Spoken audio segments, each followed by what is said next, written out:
39 নং ওয়ার্ডের হায়দ্রাবাদ এলাকায় আখলাদুল জামে মসজিদের ইমাম ও খতিব ছিলেন। গত 27 এপ্রিল রোজ রবিবার সকাল 8 ঘটিকায় পূর্ব শত্রুতার জের ধরে বলাৎকারের পরিকল্পিত ঘটনা সাজিয়ে একটি মব তৈরি করা হয়। সেখানে গাছের সাথে বেঁধে অকথ্য নির্যাতন করা হয়। পেটে, বুকে, পিঠে, তলপেটে, চোখের নিচে, মাথায় আঘাতের পর আঘাত করা হয়। অতঃপর মাথার চুল কেটে গলায় জুতার মালা পরিধান করা হয়। এমতো অবস্থায় তার মোবাইল ফোন কেড়ে নিয়ে জোর করে জবানবন্দি আদায়ের লক্ষ্যে ভিডিও ধারণ করা হয়। দীর্ঘ 4 ঘন্টা তাকে মারা হয়, তারপর পুলিশের হাতে তুলে দেওয়া হয়। পরে তাকে পুবাইল থানা আনা হয় এবং থানা থেকে গাজীপুর কোর্টে চালান করা হয়। গাজীপুর কোর্ট তাকে জেলা কারাগারে প্রেরণ করে। জেলা কারাগারে রাত 3টা 30 মিনিটে ইন্তেকাল করেন। অতঃপর জেলা কারাগার থেকে তার লাশ শহীদ তাজউদ্দিন আহমেদ মেডিকেল কলেজ হাসপাতালের মর্গে প্রেরণ করা হয়। ইতিমধ্যে স্পষ্ট হয়েছে, আমার স্বামীকে সম্পূর্ণ ভিত্তিহীন অভিযোগের প্রেক্ষিতে অকথ্য নির্যাতন করা হয়েছে। নির্যাতনের সাথে জড়িত ব্যক্তিদের বিরুদ্ধে হত্যা মামলা দায়ের করা হয়েছে। উক্ত মামলায় সুষ্ঠু তদন্ত ও বিচার নিশ্চিত করার জোর দাবি জানাচ্ছি। পাশাপাশি আমার স্বামীর মৃত্যুর পিছনে থানা, পুলিশ এবং কারা কর্তৃপক্ষের অবহেলা আছে কিনা তা সুষ্ঠু তদন্তপূর্বক জড়িত ব্যক্তিদের বিরুদ্ধে প্রশাসনিক বিভাগীয় ব্যবস্থা নেওয়ার জন্য স্বরাষ্ট্র উপদেষ্টা গাজীপুর পুলিশ কমিশনারের নিকট জোর দাবি জানাচ্ছি। আপনারা ইতিমধ্যে জেনেছেন, আমার স্বামীর পরিবারে একমাত্র উপার্জনক্ষম ব্যক্তি ছিলেন। পরিবারে এখন শহীদের মা, আমি শহীদের স্ত্রী এবং শহীদের উপার্জনক্ষম ব্যক্তিকে হারিয়ে এখন আমরা সম্পূর্ণ অসহায় অবস্থায় আছি। সরকারের কাছে আবেদন, রাষ্ট্রীয়ভাবে যেন আমাদের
সম্পূর্ণ মানবিক দিক বিবেচনা করে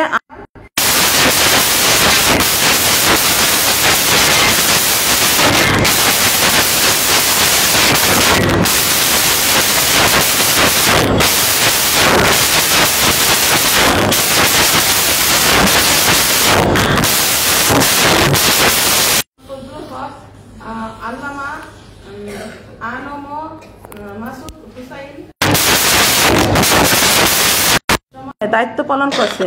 ইমরান হোসেন তুষার, তিনি সহ আরও যারা মামলা দায়ের, রাজপথে আন্দোলন ও আর্থিক সহায়তা, লেখালেখি ইত্যাদির মাধ্যমে শহীদ রইচুদ্দিন হত্যার বিচারের দাবিতে কাজ করছেন, সকলের নিকট শহীদের পরিবারের পক্ষ থেকে কৃতজ্ঞতা প্রকাশ করছি।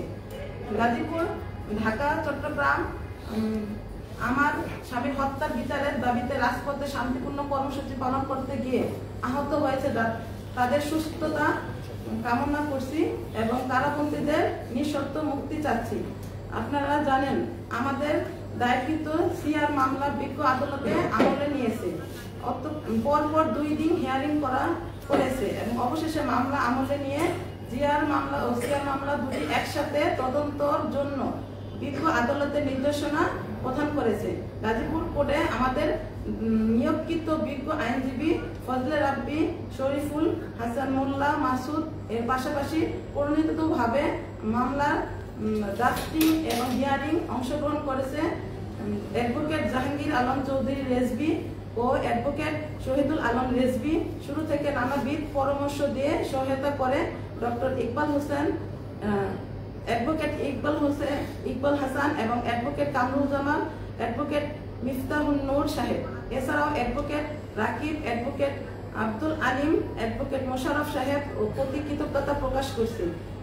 আমাদের আইনি লড়াই মাত্র শুরু। আশা করছি আইনি লড়াই ও শহীদ রইস হত্যার প্রতিবাদের দাবিতে আপনারা আমাদের ধারাবাহিকভাবে আমাদের পরিবারের পাশে থাকবেন।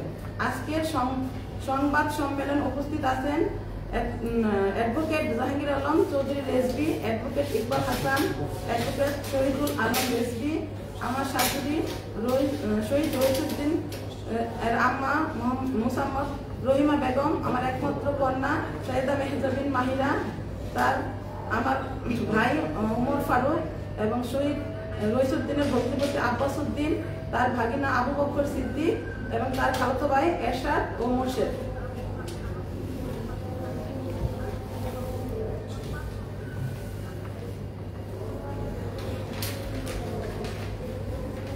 আসসালামু আলাইকুম।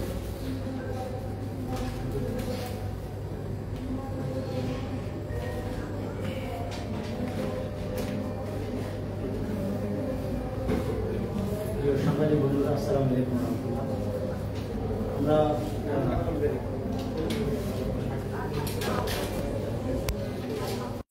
আমি অ্যাডভোকেট জাহাঙ্গীর আলম চৌধুরী।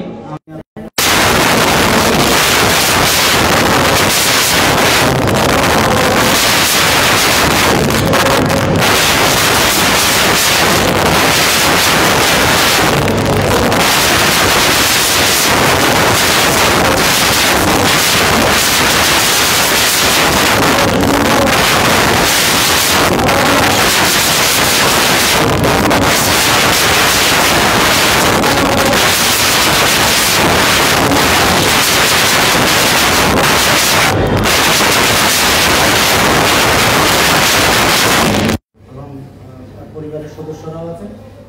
আমি আপনাদেরকে